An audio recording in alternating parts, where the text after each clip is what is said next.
أعوذ بالله من الشيطان الرجيم. بسم الله الرحمن الرحيم. اقرأ باسم ربك الذي خلق خلق الإنسان من علق. اقرأ وربك الأكرم الذي علم بالقلم علم الإنسان ما لم يعلم. صدق الله العظيم.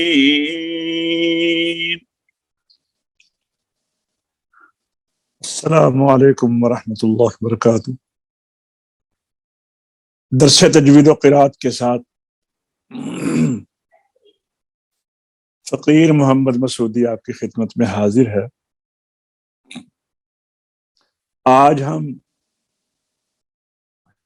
تجوید کی بڑی معروف اور مشہور کتاب جمال القرآن کامل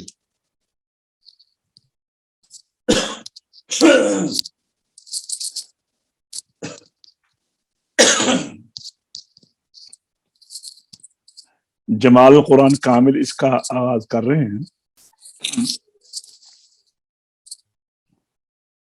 تو آئیے دیکھتے ہیں.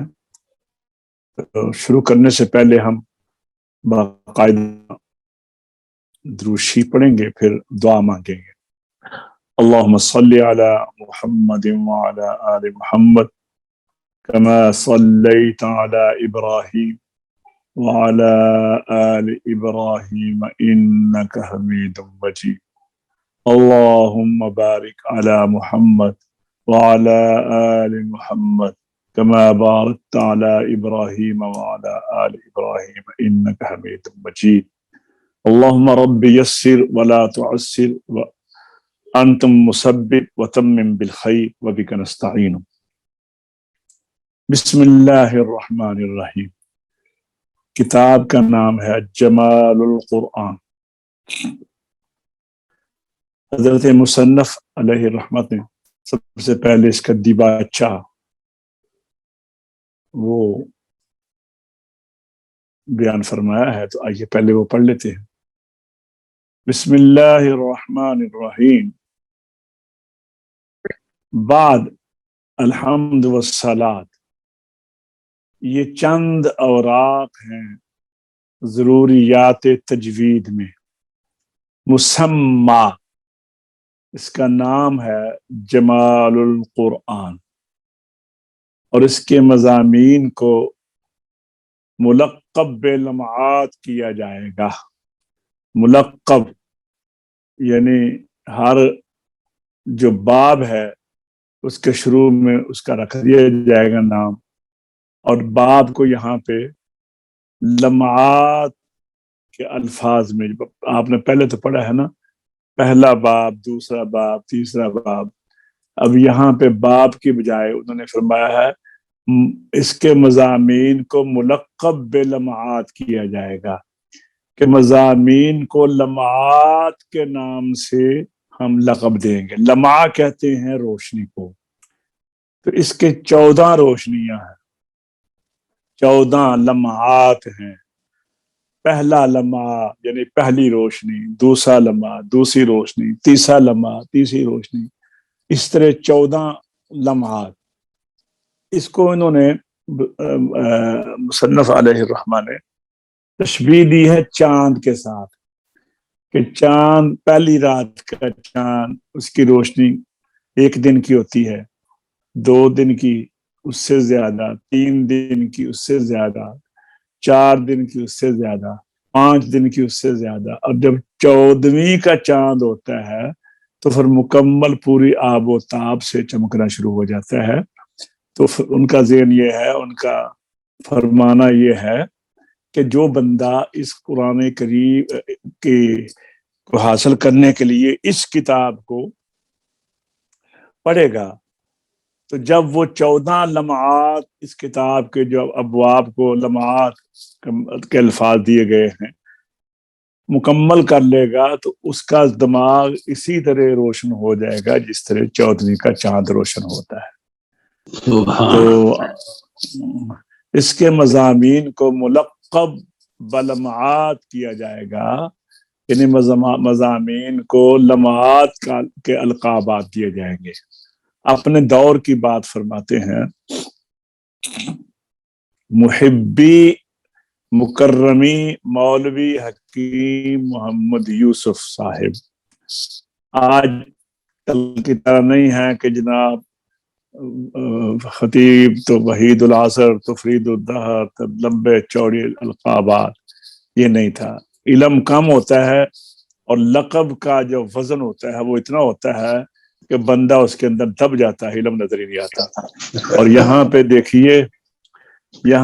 دیکھیے چھوٹا سا لفظ عزت کی ہے کہ میری ان سے محبت ہے، میرے لیے وہ محترم ہیں، اور نام ہے ان کا مولوی حکیم محمد یوسف صاحب۔ اور آج کے دور میں مولوی کسی کو کہہ دیں، بڑے بڑے مفکر اسلام جناب وہ مولوی کہلوانے کو کسر شان سمجھتے ہیں، پتہ نہیں کیا کیا القاب ہے، علامہ فہامہ مفتی یہ وہ، تو ڈھول بجتے ہیں لیکن اندر سے خالی ہوتے ہیں۔ تو یہ دیکھیے بڑی ہمارے لیے قابل قدر بات ہے، مولوی حکیم محمد یوسف صاحب محتمم مدرسہ قدوسیہ گنگو کی فرمائش پر کتب معتبرہ سے خصوصاً رسالہ ہدایت الوحید، اس دور میں یہ مشہور کتاب ہوگی، تو مؤلفہ قاری مولوی عبد الوحید صاحب، دیکھ لی کتنے لقب دیے ہیں یہاں پر، قاری مولوی عبد الحمید صاحب، مدرس اول درجہ قرات مدرسہ عالیہ دیوبند سے، یہ کیا لفظ ہے، ملتقط کر کے، یعنی اس کو سمجھ کر اس کو دیکھ کر بہت آسان عبارت میں جس کو مبتدی بھی سمجھ لیں لکھا گیا ہے، اور کہیں کہیں قرات کے دوسرے رسالوں سے بھی کچھ لکھا گیا ہے، وہاں ان رسالوں کا نام لکھ دیا ہے، اور کہیں اپنی یادداشت سے کچھ لکھا ہے، وہاں کوئی نشان بنانے کی ضرورت نہیں سمجھی گئی۔ پس جہاں کسی کتاب کا نام نہ دیا ہو وہ یا تو ہدیت الوحید کا مضمون ہے یا اگر اس میں موجود ہو ورنہ احکر کا مضمون ہے۔ وباللہ التوفیق وہو خیر عون و خیر رفیق، آگے ہے کتبہ اشرف علی تھانوی او ہمی حنفی چشتی عفی عنہ، حنفی بھی تھے اور چشتی بھی تھے، سبحان اللہ۔ اب آگے فرماتے ہیں مشورہ مفیدہ، یہ ہمیں پڑھانے والے ہیں ان کو یہ مشورہ دیا گیا ہے، اور آپ سن لیں کہ مجھے کیا مشورہ دیا گیا ہے۔ اول اس رسالہ کو خوب سمجھا کر پڑھائیں اور ہر شے کی تعریف و مخارج اور صفات وغیرہ سے خوب یاد کرائیں۔ اس کے بعد رسالہ تجوید القرآن نظم حفظ کرا دیا جائے، اور اگر فرصت کم ہو تو رسالہ حق القرآن یاد کروا دیا جائے۔ انشاءاللہ ہم کوشش کریں گے کہ یہ رسالے جو ہیں یہ بھی آپ کو پڑھائیں، لیکن اس سے پہلے ہم المقدمۃ الجزریہ کی شرح، وہ میرے استاد گرامی کی لکھی ہوئی ہے، وہ انشاءاللہ آپ کو پڑھائیں گے اور اس کو آپ کو زبانیں بھی یاد کرائیں گے۔ المقدمۃ الجزریہ، تو آئیے اب دیکھتے ہیں پہلا لمحہ۔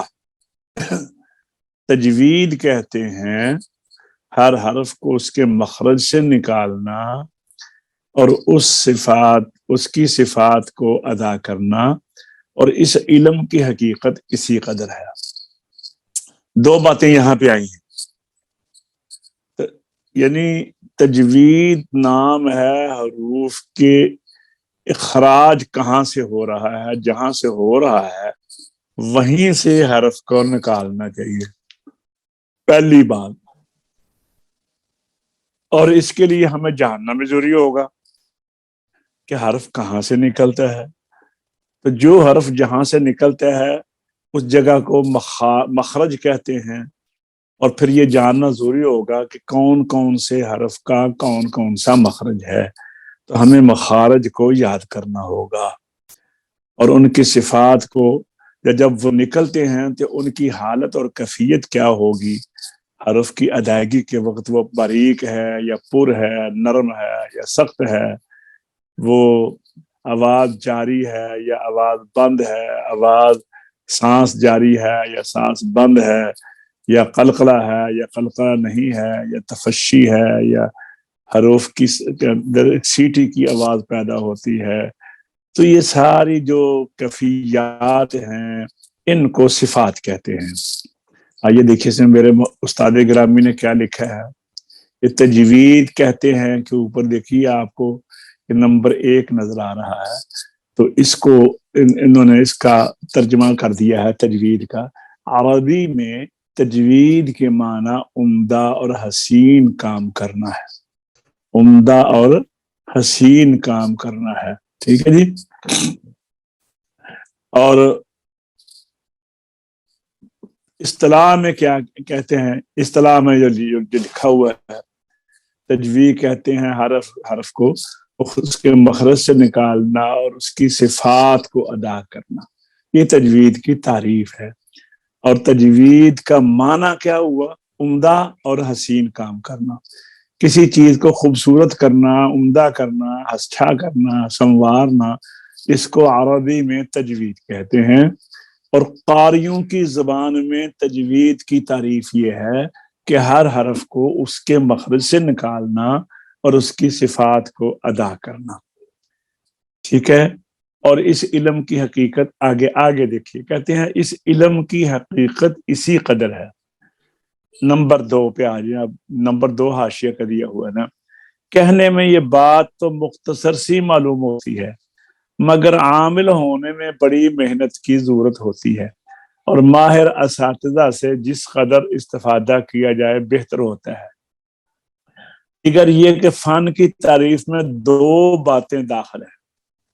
دیگر یہ کہ یہ جو فن تجوید کی تعریف اوپر کی ہے، ہر حرف کو اس کے مخرج سے نکالنا اور ان کی صفات کو ادا کرنا، کہتے ہیں فن کی تعریف میں 2 باتیں داخل ہیں۔ ایک حروف کو مخارج سے نکالنا، دوسرے ان کی تمام صفات کو ادا کرنا۔ معلوم ہوا کہ یہ جو وقف کا علیحدہ باب بیان کیا ہے، وقف علیحدہ بیان کریں گے، وقف جو ہے یہ علیحدہ علم ہے۔ وقف کا باب قواعد فن تجوید سے علیحدہ دوسرا فن ہے، دوسرا علم ہے۔ علم اوقاف، علم وقف ایک علیحدہ علم ہے۔ اسی طرح علم رسم الخط بھی ایک علیحدہ علم ہے۔ اسی طرح علم قراءات، جو مختلف قراء جن کو ہم قراءت 7 عشرہ کہتے ہیں، وہ بھی علیحدہ علم ہے۔ تو یہ علم تجوید علیحدہ ہے۔ علم تجوید کا تعلق حروف کے تلفظ سے، حروف کے مخارج سے۔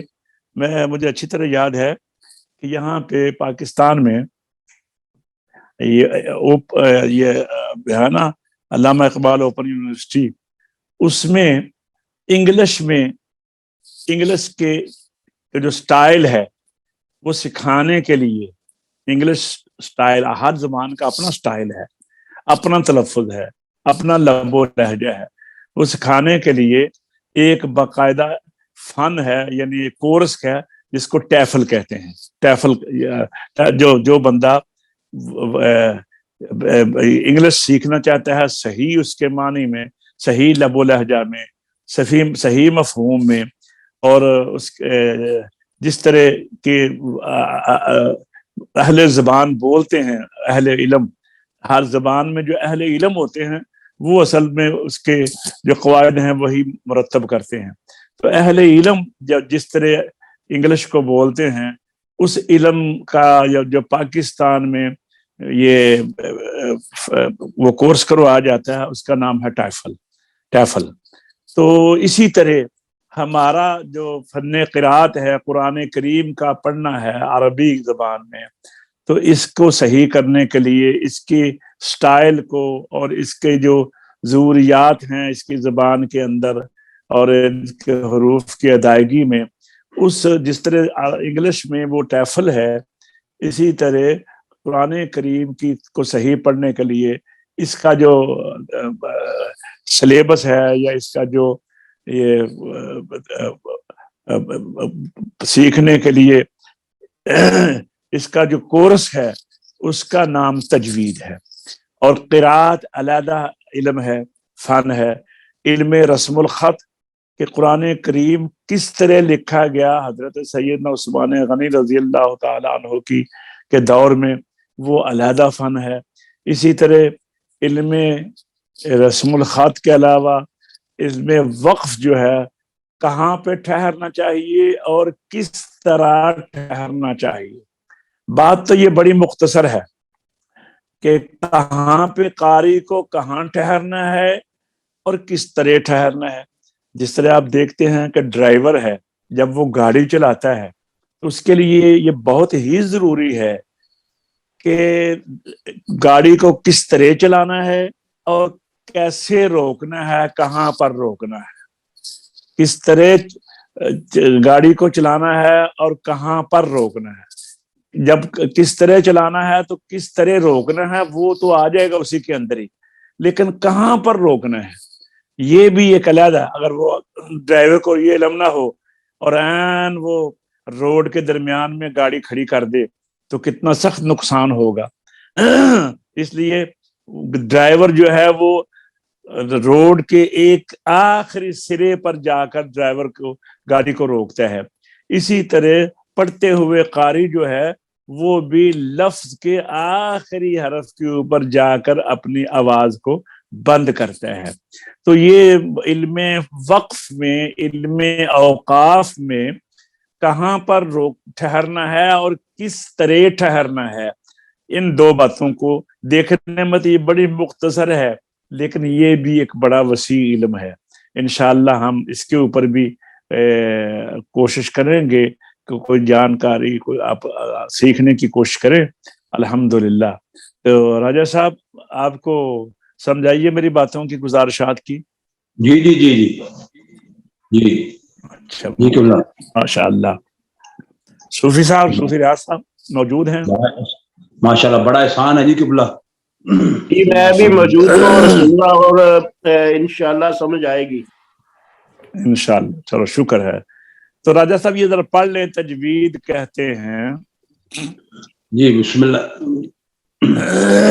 پہلا لمحہ، اوپر سے دیکھیں، اوپر سے دیکھیں، یہ پہلا لمحہ. یہ جی تجوید کہتے ہیں ہر حرف کو اس کے مخرج سے نکالنا اور اس کی صفات کو ادا کرنا، اور اس علم کی حقیقت اس قدر ہے، اسی قدر ہے، اسی قدر، اس قدر، اس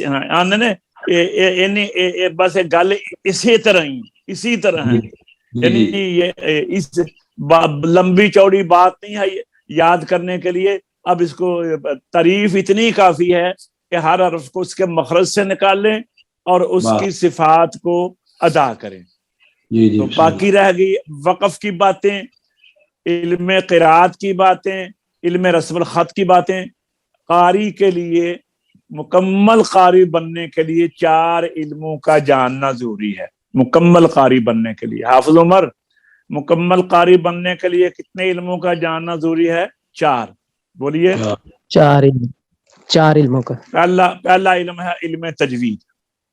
علم تجوید کہتے ہیں ہر حرف کو اس کے مخرج سے نکالنا اور اس کی صفات کو ادا کرنا. بولیے حافظ عمر، بولیے حافظ عمر. راجہ صاحب کدھر گئے ہیں؟ یہ مائک نہیں اوپن کیا. اچھا نہیں، ابھی آواز آ رہی تھی ان کی. تجوید کہتے ہیں ہر حرف کو اس کے مخرج سے نکالنا، اس کے تمام صفات کو ادا کرنا. یہ تو ہے یہ پہلی چیز جو قاریوں کے لیے ضروری ہے. دوسری چیز ہے علم رسم الخط، کہ قرآن کریم میں کوئی لفظ کس طرح لکھا ہوا ہے اور کس طرح پڑھا جاتا ہے. کچھ الفاظ ہیں لکھے اور طرح ہیں، پڑھے اور طرح جاتے ہیں. کچھ الفاظ ہیں لکھے جاتے ہیں، پڑھے نہیں جاتے.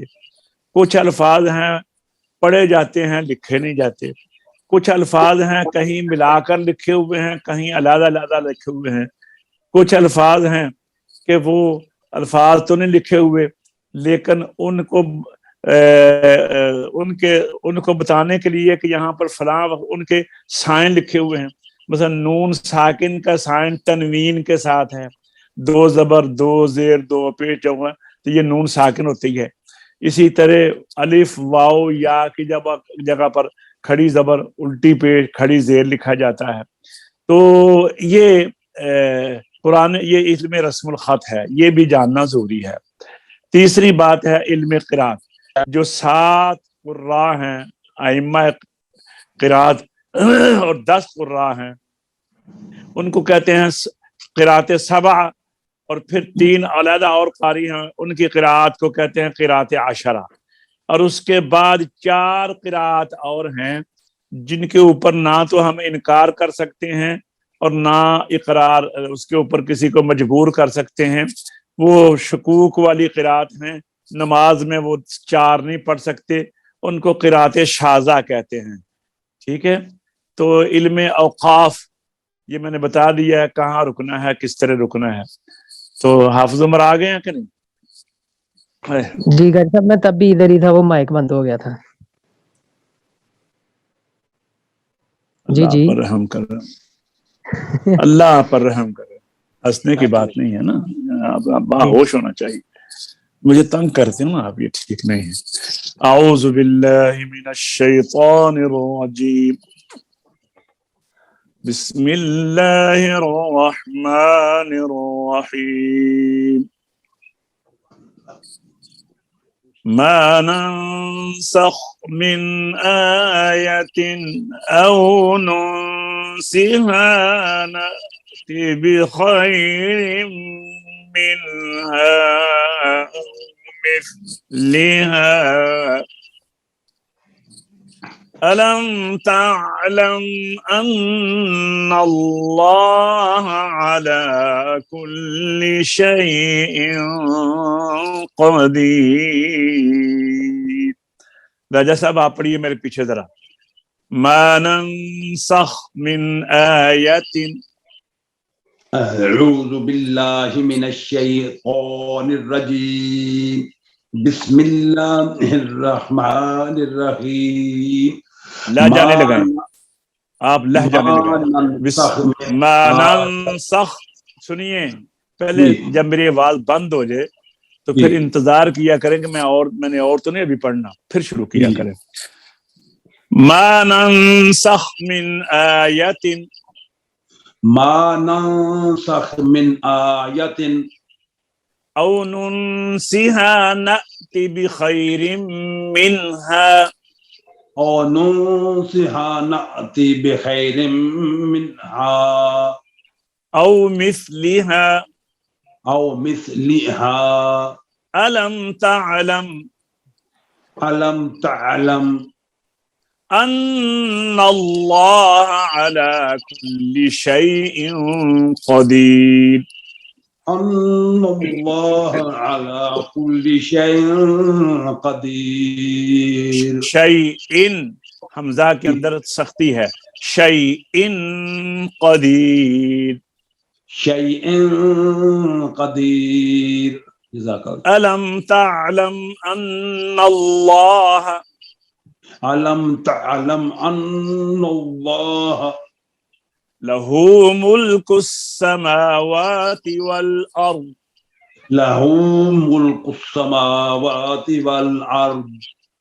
وما لكم من دون الله وما لكم من دون الله من ولي ولا نصير من ولي ولا نصير أم تريدون أن تسألوا أم تريدون أن تسألوا رسولكم رسولكم كما سئل موسى كما سئل موسى من قبل من قبل ومن يتبدل الكفر ومن يتبدل الكفر بالإيمان بالإيمان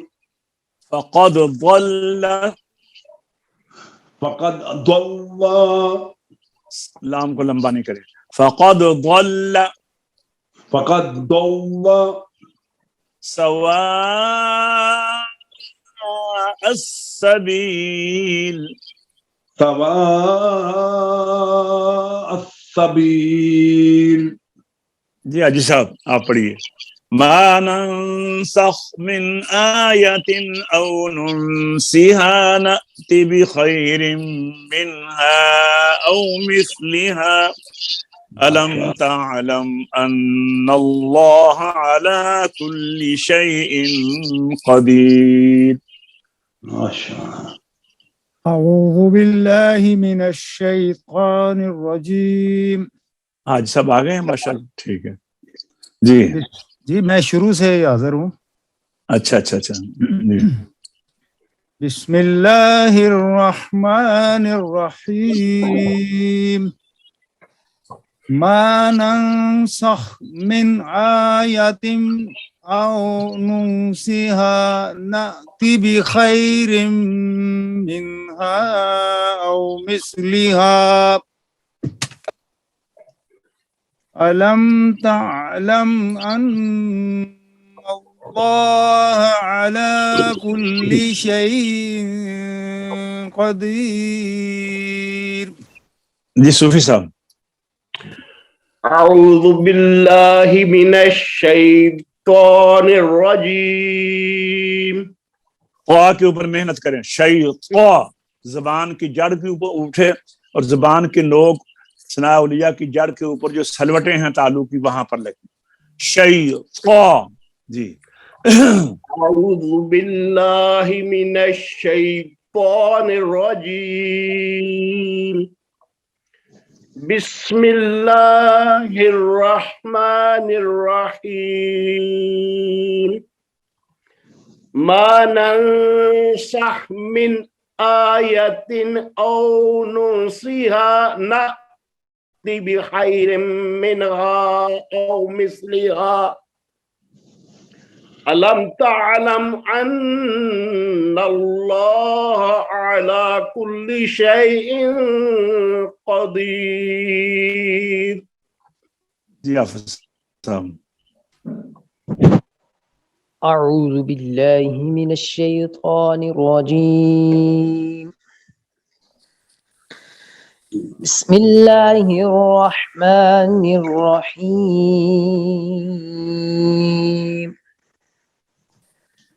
ما ننسخ من آية أو ننسها نأتي بخير منها أو مثلها ألم تعلم أن الله على كل شيء قدير. ألم تعلم أن الله له ملك السماوات والأرض وما لكم من دون الله من ولي ولا نصير. جی حاجی صاحب. ألم تعلم أن الله له ملك السماوات والأرض وما لكم من دون الله من ولي ولا نصير. جی صوفی صاحب. ألم تعلم أن الله له ملك السماوات والأرض وما لكم من دون الله من ولي ولا نصير. جی حفصہ. ألم تعلم أن الله له ملك السماوات والأرض وما لكم من دون الله من ولي ولا نصير. أم تريدون أن تسألوا رسولكم كما سئل موسى من قبل ومن يتبدل الكفر بالإيمان فقد ضل سواء السبيل. جی حاجی صاحب. ألم تريدون ام تريد ام تريدون ام تريدون جی أم تريدون أن تسألوا رسولكم كما سئل موسى من قبل ومن يتبدل الكفر بالإيمان فقد ضل سواء السبيل. جی صوفی صاحب. أم تريدون أن تسألوا رسولكم كما سئل موسى من قبل ومن يتبدل الكفر بالإيمان فقد ضل سواء السبيل. جی افسم. أم تريدون أن تسألوا رسولكم كما سئل موسى من قبل ومن يتبدل الكفر وبالإيمان فقد ضل سواء السبيل. صدق الله العظيم. الحمدللہ آج کا ہمارا جمال القرآن کا پہلا سبق اختتام تک پہنچا. انشاءاللہ دوبارہ نئے سبق کے ساتھ آپ کی خدمت میں حاضر ہوں گے. اللہ تبارک و تعالی ہم سب کو حفظ و امان میں رکھے. السلام علیکم ورحمۃ اللہ وبرکاتہ.